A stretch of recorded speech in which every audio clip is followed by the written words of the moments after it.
జగన్మోహన్ రెడ్డి ఏం పీకాడు అని చెప్పేసి మాట్లాడింది. ఒక మహిళ అయ్యి ఉండి అలా మాట్లాడడం. ఆడవాళ్ళని నాయకులు, వాళ్ళు మినిస్టర్స్ హోదాలో ఉన్నవాళ్ళు. ఇప్పుడు ఇంకొకటి తెలియక చెప్తా, రోజా గారు రోజాని ఇష్టం వచ్చినట్టు ట్రోల్స్ చేస్తున్నారు కదా. రోజా గారు గతంలో ఏ పార్టీ అండి? తెలుగుదేశం పార్టీ కదా. ఫస్ట్ నుంచి తెలుగుదేశం పార్టీలో ఉన్నారు ఆవిడ. వైసీపీలోకి ఎందుకు వచ్చారు? అక్కడ ఎన్ని ఇబ్బందులు పడి ఉంటారు ఒక మహిళగా? పడకుండానే ఉండుంటారంటారా? మీరు చెప్పండి. పోనీ ఇబ్బందులు పడలేదంటారా? రోజా గారు ఎన్ని ఇబ్బందులు పడి ఉంటారు? ఆమె కడుపుమంట. ఆవిడని ఎవరైతే ఇబ్బంది పెట్టుంటారో, ఎంత అవమానం చేస్తుంటారో, పొజిషన్లోకి వచ్చిన తర్వాత అది కామన్. ఈరోజు మీరు చేస్తున్నారు కదా, వాళ్ళు కేవలం తిట్టులతోనే అమర్యాదగా మాట్లాడి ఉండొచ్చు. కానీ ఈరోజు మీరేం చేస్తున్నారు? మీ ప్రభుత్వం వచ్చిన తర్వాత, కూటమి ప్రభుత్వం వచ్చిన తర్వాత ప్రతి ఒక్కళ్ళని అడ్డు తొలగించుకుంటున్నారు. ఏకంగా కనీస మానవత్వం, జాలి దయ కూడా లేకుండా, విచక్షణ లేకుండా మనుషుల్ని చంపేయడానికి కూడా మీరు చూస్తున్నారు కదా. మొన్న వినుకొండలో చూసాం కదా, ఎంత దారుణమైన పరిస్థితి. నడి రోడ్డు మీద నరికి చంపారు. మరి దాంతో పోలిస్తే ఏ రోజానో, ఏ కొడాలి నానో, లేకపోతే ఇంకొకళ్ళు ఈ కొడాలి నాని అనే ఆయన తెలుగుదేశం పార్టీ, రోజా అనే ఆవిడ తెలుగుదేశం పార్టీలో నుంచి వైసీపీలోకి వచ్చినవాళ్ళు. వీళ్ళందరూ, వల్లభనేని వంశీ గారు కూడా అంతే, వీళ్ళందరూ కూడా అక్కడ ఏ ఇబ్బందులు పడ్డారో వాళ్ళు కడుపుమంట వాళ్ళు తీర్చుకున్నారు. ఇది కామన్. ఈ రోజు మీరు చేస్తున్న పని కూడా అదేగా.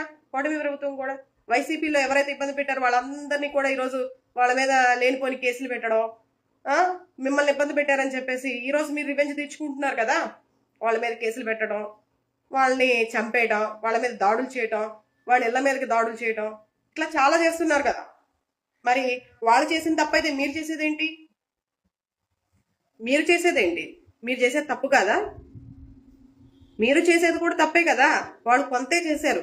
ఇంకా జగన్మోహన్ రెడ్డి గారు ఆయన దాకా కూడా వెళ్ళి ఉండదు నాకు తెలిసి. ఇక్కడ కొంతమంది నాయకులు చేశారు, దానికి ఆయన బాధ్యులు కాదు కదా.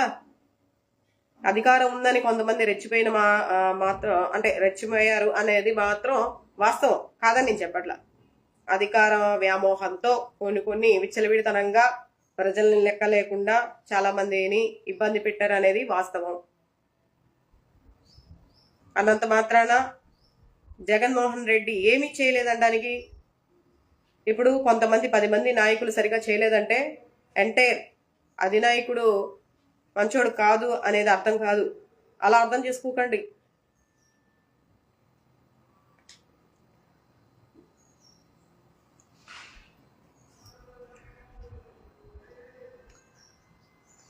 నాకు మాట్లాడడానికి కూడా బాగాలేదు కాబట్టి కొద్దిగా చెప్పలేకపోతున్నా. సో దయచేసి అర్థం చేసుకోండి. ఏ ప్రభుత్వం చేసిందనేది, ఎవరేం చేశారన్నది కాదు, మొత్తానికి ప్రజలకి మంచి జరిగిందా లేదా. నేను ఎప్పుడు కూడా ప్రజల పక్షాన ఉండి నేను మాట్లాడతా. నాకు ఏ పార్టీతోనూ ఏ నాయకుడితోనూ నాకు సంబంధం లేదు.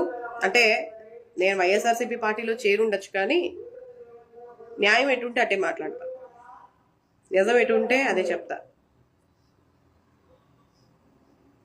ఏం చేశారు ఏం చేయలేదనేది లబ్ధి పొంది అన్నీ అనుభవించేసిన తర్వాత, తినిన తర్వాత మాట్లాడడం కాదు.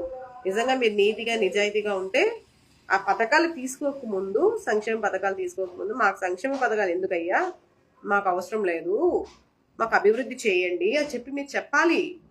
అన్నీ తీసుకొని అన్నీ తినిన తర్వాత ఏం చేశాడు ఏం పీకాడు అంటే కరెక్ట్ కాదు. అది నాకు తెలిసి కరెక్ట్ కాదు. ప్రతిసారి ఏ రెడ్డమ్మకో, ఏ నాయుడమ్మకో, ఏ చౌదరి అన్నకో, ఏ యాదవన్నకో నేను చెప్పలేకపోతున్నా. ఇది మీకు అభిమానం ఉంటే మీ దగ్గర పెట్టుకోండి, జేజేలు కొట్టండి, వాళ్ళని పొగడండి. వాళ్ళ తరపు నుంచి ఇప్పుడు పవన్ కళ్యాణ్ గారి ఫ్యాన్స్ అయితే